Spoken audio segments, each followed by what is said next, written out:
Hello guys, comment nou ye? Jodi a mwen vini back avec yon lot video. Video jodi a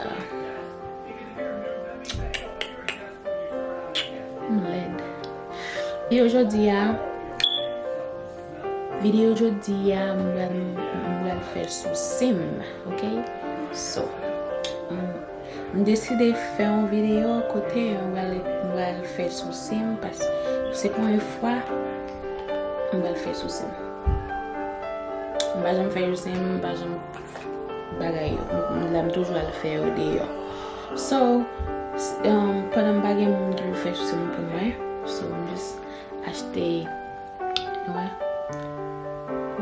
Focus.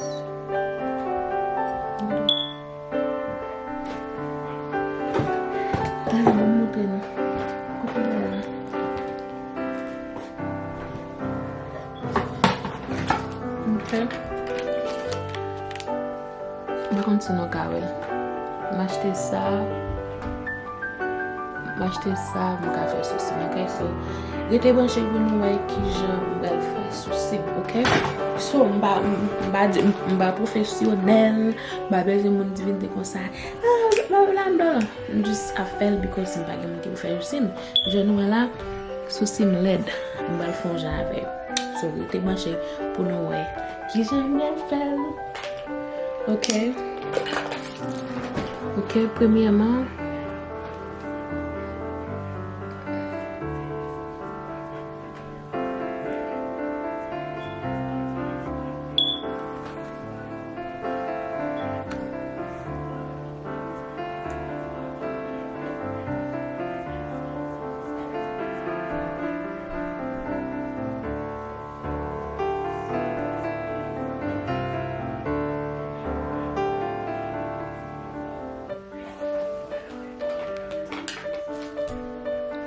mi roti alcohol la dan.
Nou am tap fè sou sim nan, pa bliye ou bay video sa yon like, e bi komante din so ti panse.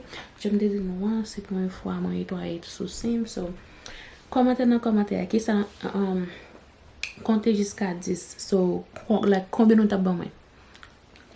So yeah guys, so now I know lot si be video. Bye!